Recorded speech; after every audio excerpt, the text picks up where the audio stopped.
एक बार एक छोटा सा बच्चा अपने घर के बाहर वाले आंगन में अपने पापा के साथ टहलते टहलते अपने बड़े से आंगन को देखता है और पूछता है, पापा हमारा गार्डन तो इतना बड़ा है पर इसमें एक भी आम का पेड़ क्यों नहीं है।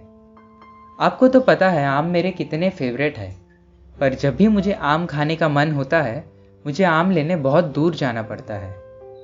क्यों ना हम भी अपने आंगन में अपना खुद का एक पेड़ लगा ले। बच्चे की इस बात को सुनकर उसके पापा अगले ही दिन उसके लिए बाजार से एक आम खरीद लाते हैं और उसके अंदर के बीज को अच्छे से धोकर बाहर निकाल लेते हैं।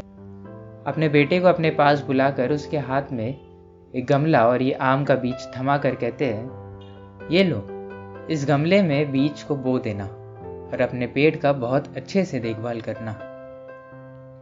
अपने सामने आने वाले आम के पेड़ को देखकर बच्चे की खुशी समा नहीं पाती। वो झट से कह पड़ता है, अब मैं आम तभी खाऊंगा जब ये पेड़ बड़े होकर फल देगा। पर बेटा अभी फल आने में तो बहुत समय लगेगा। उसके पापा उसे समझाते हैं पर मानो बच्चा तो जैसे जिद पर ही अड़ गया हो। मैं आम तो अपने पेड़ से ही खाऊंगा, चाहे जितना समय लग जाए, बच्चा कहता है। और इसी के साथ शुरू हो जाता है बच्चे का एक बड़ा सा सफर। वो हर दिन सुबह उठते ही अपने बेड से भाग कर जाता और गमले में पानी डालता और फिर बहुत देर तक गीले मिट्टी में अपने पेड़ को ढूंढता। अगले दिन फिर सुबह बच्चा भाग के गमले के पास जाता और अगले दिन फिर और अगले दिन फिर से। बच्चा बहुत ही निराश हो गया था। 10 दिन हो गए थे और मिट्टी में से एक पत्ता भी बाहर निकले नहीं दिखा। गर्मी का मौसम था और हर घर में आम खाए जा रहे थे, पर इस बच्चे ने पिछले 10 दिन से आम को छुआ तक नहीं। करीब 1 महीने के मेहनत और उम्मीद के बाद गमले में से एक छोटा सा पौधा निकलते हुए दिखता है।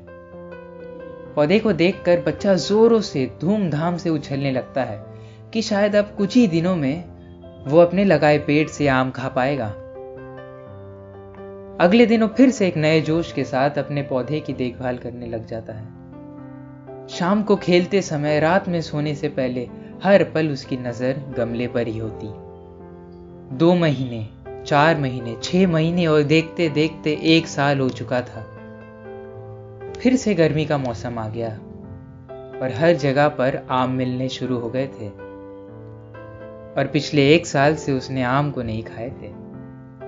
छोटा सा पौधा करीब करीब 2 फुट का हो चुका था। उसके पापा उसे कहते हैं, अब अपने पौधे को गमले से निकाल कर बाहर आंगन में लगा दो। उस छोटे से बच्चे में फिर से खुशी की लहर दौड़ पड़ती है। उसे लगा शायद अब पूरे 1 साल के बाद वो अपने पेट से आम खा पाएगा, पर धैर्य उसकी और परीक्षा ले रही थी। हर दिन वो अपने आंगन में देर देर तक बैठता और इंतजार करता कब उसका पौधा एक पेड़ का रूप लेगा, जहां उसमें ढेर सारे आम खिले होंगे। देखते देखते 2 साल, 3 साल, 4 साल, 5 साल और 6 साल हो चुके थे। छोटा सा वो बच्चा अब छोटा नहीं रहा, बड़ा हो चुका था। 6 साल पहले एक आम का बीज जो उसने अपने पापा के साथ गमले में बोया था, जिसमें 1 महीने बाद एक कोमल सी जान दिखाई देती है और जो 1 साल की कड़ी मेहनत और देखभाल के बाद पौधा बनता है। आज पूरे 6 वर्षों के बाद वो घना सा, जैसे पूरे आंगन को घेरे हुए एक विशाल पेड़ का रूप लिया है, जिसमें लटक रहा था हरे और पीले रंग में भुना हुआ एक छोटा सा आम का फल। वो धीरे से, बड़े ही आराम से लटके हुए आम को तोड़ता है और इस बीच में उसके आंखों में आंसू आ जाते हैं। कहते हैं ना, सब्र का फल मीठा होता है। आज उसे इस बात का अनुभव हो रहा था। वो समझ रहा था इस छोटे से आम में कितनी मेहनत, देखभाल और इंतजार लगी है। चीजें होने के लिए समय लगता है। अगर इस बच्चे ने इन 6 सालों के बीच कभी हार मान ली होती तो आज शायद उसके आंगन में इतना सुंदर आम का पेड़ लहराता ना होता। 6 सालों में हर दिन वो जाके पेड़ का निरीक्षण करता, उसका ख्याल रखता।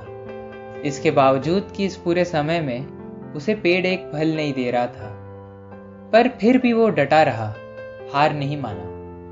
और फल की चिंता किए बिना अपने काम को करते रहा। और इसी के कारण आज उसे एक छोटा सा आम का फल भी जीवन का एक अनमोल रत्न लगने लगा है, जिसे हम अक्सर नजरअंदाज कर देते हैं, जरूरी नहीं समझते हैं। इस लंबे और चुनौतियों से भरे सफर के बाद उसने सही में धैर्य, सब्र, पेशेंस का महत्व जाना है। अगर आपको वीडियो पसंद आया तो नीचे लाइक और कमेंट करना ना भूलें। चैनल को सब्सक्राइब जरूर करना। और हाँ, इस वीडियो को जितना हो सके जिसके साथ भी आप शेयर कर सके, शेयर जरूर करना।